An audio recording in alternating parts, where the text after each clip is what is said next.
Hey, you! Do you want to be a hate gamer such as this?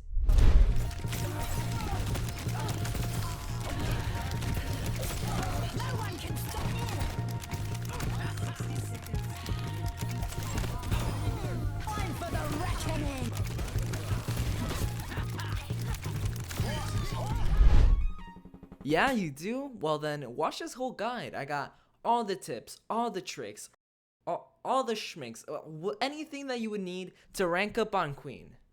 Let's start by talking about her stats. Health-wise, she's got 450 HP and no armor, so you need to be using corners in order to not get melted.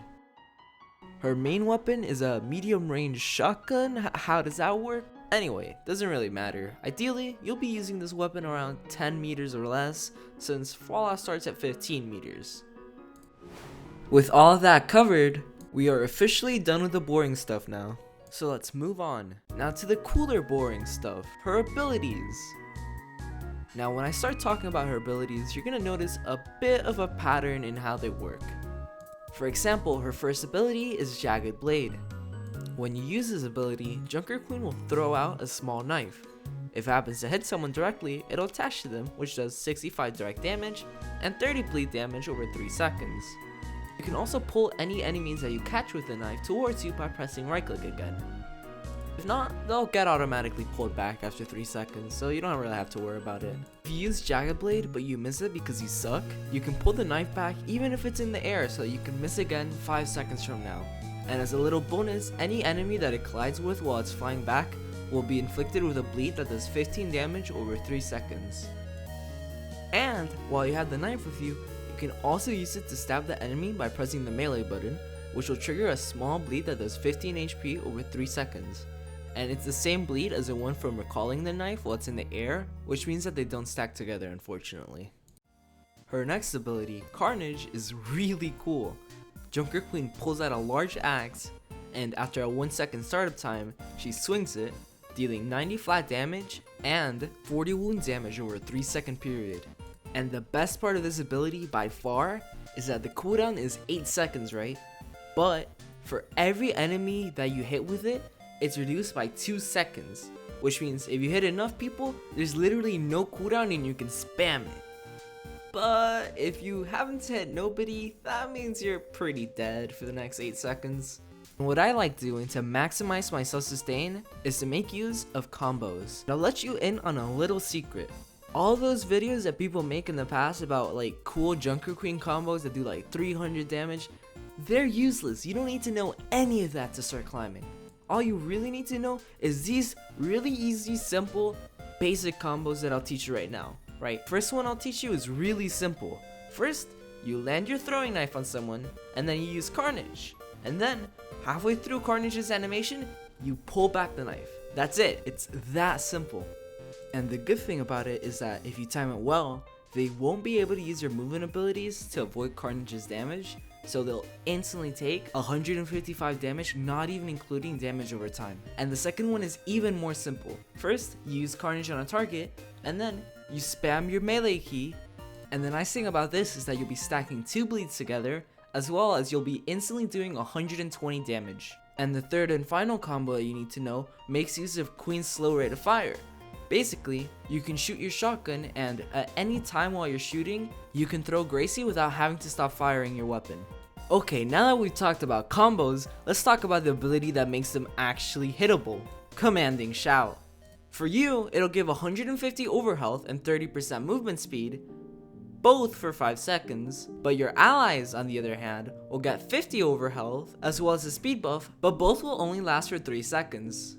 Now, this ability is really good for when you're going in with your team, but it's also really useful for when I use Junker Queen's ultimate, the Pray They Don't Use Suzu, also known as Rampage. This ult makes Queen charge forward, and it wounds any enemies in her path. The ability does 40 damage instantly, but the strong part is that it does 60 bleed over 4.5 seconds, and anyone who she bleeds will receive anti-healing for the next 4.5 seconds. So it's basically a guaranteed team wipe unless you can't fucking aim. Okay, now that I've talked about her kit, let's discuss how you should be playing her. At the beginning of the fight, you should be making use of your shotgun's decent range to poke at enemies from the safety of a corner, high ground, or wall. Make sure to throw as many jagged blades as you can during this poke phase, since if you happen to actually land one, which you won't, you can actually guarantee a kill, especially if you take a second before pulling the enemies back, since they might panic and use one of their movement abilities, and then you can punish them. After the initial poke phase comes the time for you to actually engage. This is usually after the enemy team wastes key resources, such as an enemy Ana using her anti, or a Sen placing Discord on you since it has a cooldown now. Here, I like speeding my team in by using Shout, and then doing as much bleed damage as possible to make myself tanky. Oh, and by the way, forgot to mention this, when an enemy dies with wounds on them, you'll instantly heal for the remaining wound damage, so if you ever overextend and think, I might die here, just remember, just go deeper, you'll be fine. You're playing Junker Queen, she's a DPS. Okay, with that settled, I'll give you a brief explanation into all the matchups that you might want to take notice of when you're playing Junker Queen. When playing against D.Va, note that she can eat your throwing knife, but you can still melee her and Carnage can hit through her defense matrix like if it wasn't even there. Doomfist can punch you out of Carnage and Rampage, so don't get traumatized when it happens. Seriously. Maga can give his allies damage resistance when he uses Cardiac Overdrive, and correct me if I'm wrong, but this should also affect how much bleed damage you do, which means that you would be doing less healing. I don't actually know if that's true, so if someone's paying attention and wants to fact check that, please do. Put it in the comments. Oh, and when you're using Rampage, he can also use his Overrun to stun it, but this probably won't happen in game. Moving on to Risa, when she's fortified, you can't pull her back by using your Cardiac Overdrive, so you have to be aware of that. Also pay attention to the cooldown of her Spear Throw and her Spear Spin, since they can both stop your abilities and they're really fucking annoying. And I'm not mad because I got fucking spear thrown out of my ult. I'm just saying, man. Anyways, against Hog, he can hook you out of your cooldowns and slow you using his Big Fen, but he's honestly just like a free blood sack. You don't have to worry about him much. He can get annoying if he like knocks you off the map, but not a big deal. Against Sigma, all you really have to know is that his rock can stun you out of your ultimate and your Carnage, so pay attention for that. Maybe wait until after he's used it.